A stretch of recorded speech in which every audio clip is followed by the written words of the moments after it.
Hello, welcome back to Step-by-Step GuitarTuition.com. This is the second lesson in the Step 1 module for intermediate players. Today we're going to look at Dorian and Phrygian modal scales. Before we look at the actual modal patterns, let me just explain a little bit about the theory of major scale modes, because it's an area of music theory that can cause a lot of confusion. I'll start by playing a 1 octave C major scale.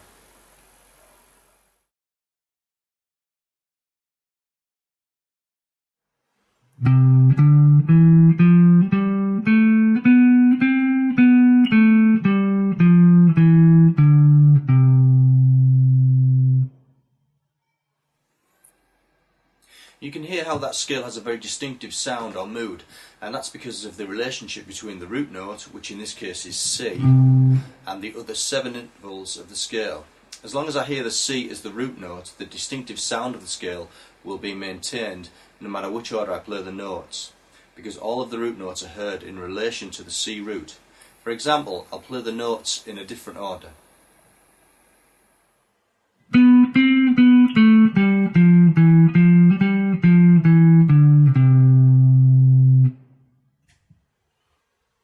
Because of the unique relationship between the root note and the intervals, it doesn't matter which key you play the scale in, the same sound will always be heard, except it'll be either higher or lower in pitch. For example, if I play a simple tune in C against the C root note,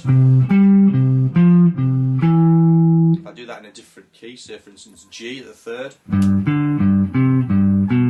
or A at the 5th, or D at the 10th, you can hear how no matter which key you play it in, the same sound is produced. Now let's go back to the C major scale.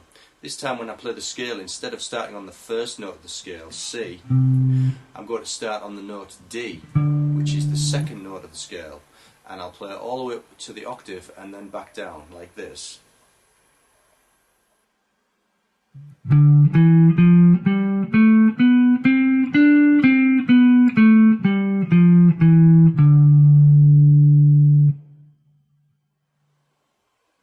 Although I'm playing exactly the same notes as I did before, you can hear that the sound of the scale has changed, and that's because your ear perceives the second note D as the root note instead of the first note C.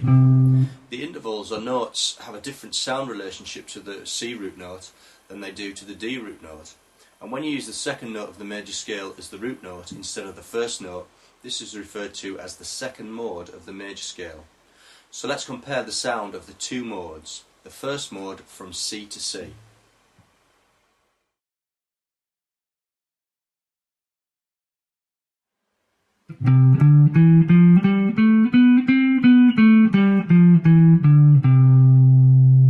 And the second mode, D to D.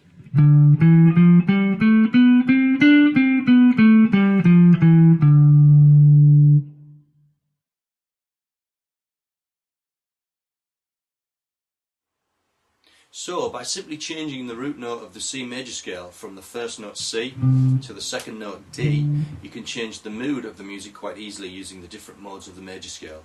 Now let's try the third mode of the major scale.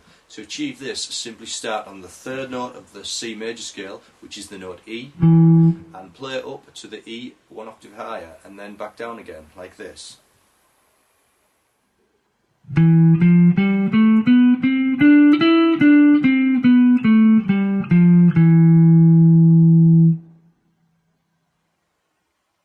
Again, I'm playing exactly the same notes as I did before, and again you can hear that the sound of the scale has changed, and that's because now your ear perceives the third note E as the root note instead of the first note C or the second note D. Now let's compare the sound of the 3 modes. The first mode from C to C.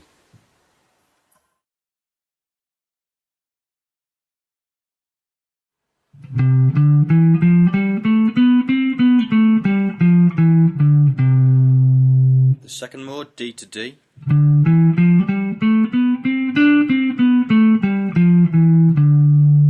The third mode, E to E.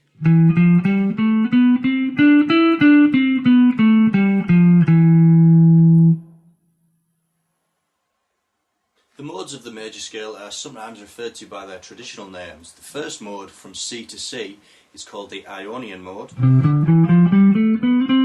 The second mode from D to D is called the Dorian mode.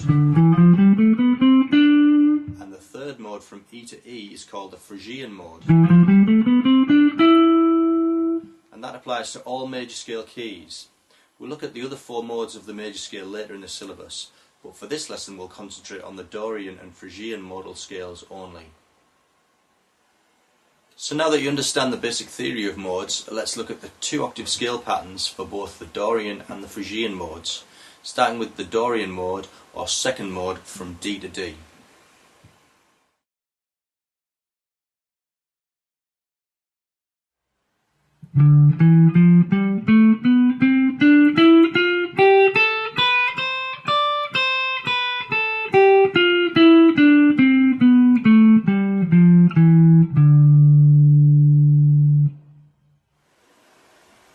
And now the Phrygian mode from E to E.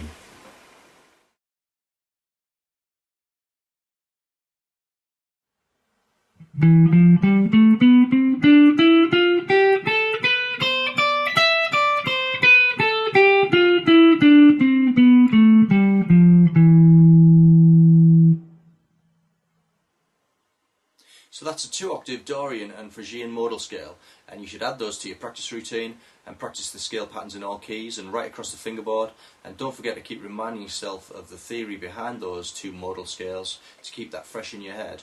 We'll be looking at the application of those scales later in the step-by-step syllabus. Okay, that's it for this lesson. I look forward to seeing you in lesson 3, where we'll be looking at suspended fourth arpeggios, so I'll see you there.